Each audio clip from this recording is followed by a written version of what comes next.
Tommy DeVito is taking over the NFL media right now and has become an instant fan favorite. Even his father and agent have captured the eyes of many around the NFL. He is currently on a 3-game winning streak with the New York Giants as an undrafted free agent rookie quarterback, and has brought a lot of life into a Giants team that looked completely out of it even before Daniel Jones got hurt.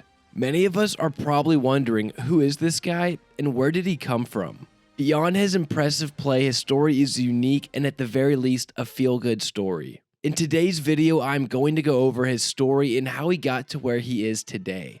DeVito was born in Livingston, New Jersey and grew up in Cedar Grove, which is located just over 10 miles from MetLife Stadium.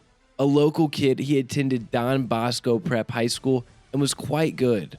He was named first team All-State by MSG and won his high school a state championship his junior year. As a senior, he passed for 2,005 yards and threw for 16 TDs, which got him an invite to play in the Under Armour All-American game. DeVito was a 4-star recruit, rated as the number 8 pro-style quarterback in the class of 2017, coming out of high school according to 247 Sports, and turned down offers from Yale, Boston College, Penn, Rutgers, and Maryland to play for Syracuse. A sociology major at Syracuse, DeVito set several records during his time there. At Syracuse, DeVito set a school record by attempting 212 passes without throwing an interception. He's top 10 in school history in completion percentage, passer rating, passing yards per game, touchdown passes, completions, and passing yards. DeVito's career at Syracuse ended once he was replaced by transfer Garrett Schrader in 2021. He ultimately transferred to Illinois and was named the starting QB during fall practices.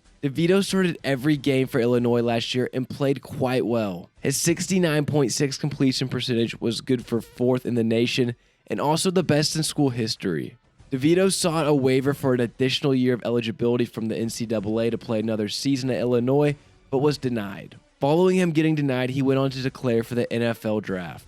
Most scouts viewed him as a late day 3 pick or an undrafted free agent. He was looked at as a guy that would most likely be a career backup even if he made the league. Scouts stated that he did not possess good athleticism, a strong arm, or any high-end traits, but did state that he was a smart and gutsy performer that would not shoot his team in the foot if called upon. Sounds kind of like someone drafted in the 7th round last year. After not getting his name called in the draft, DeVito was now looking to sign as an undrafted free agent. The Jersey kid took his talents to sign with the New York Giants, even though it was reported the Commanders offered him significantly more money. He may have left some money on the table, but DeVito is saving some dough living with his parents this year. While he may be new to many fans around the NFL, Giants fans have heard about this guy since the start of the preseason. During the preseason, he played in all 3 of the Giants' games and was the team leader in passing yards. He seemed to improve upon each game as well during the preseason. He went 15 of 24 for 155 yards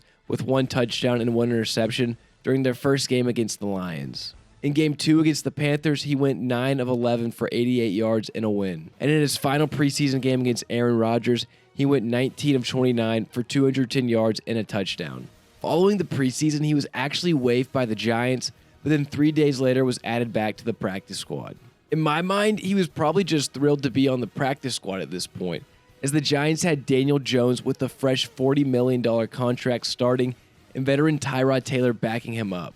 It looked to be as there would be no chance for DeVito to start surely this year at the very least. But in the NFL, injuries can stack up quite quick, and that's exactly what happened. Danny Dimes injured his neck in Week 5 and looked to be out for at least a few weeks. So now DeVito was inserted as the backup.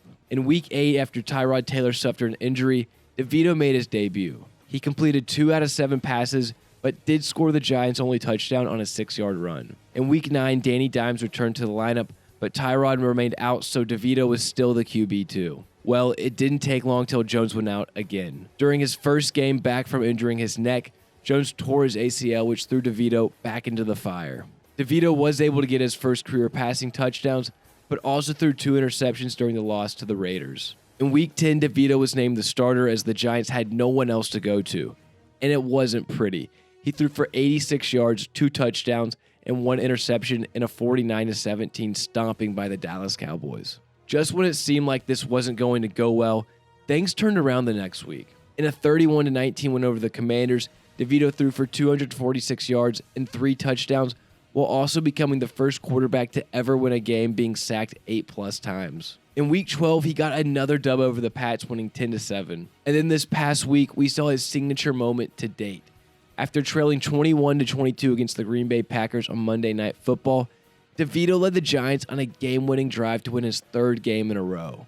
Saquon Barkley said after the game that DeVito is the real deal, and he was named the NFC Offensive Player of the Week for this performance. DeVito has gone from an unknown to a local hero in the past few weeks. An undrafted rookie free agent leading a badly underachieving team to some surprising success.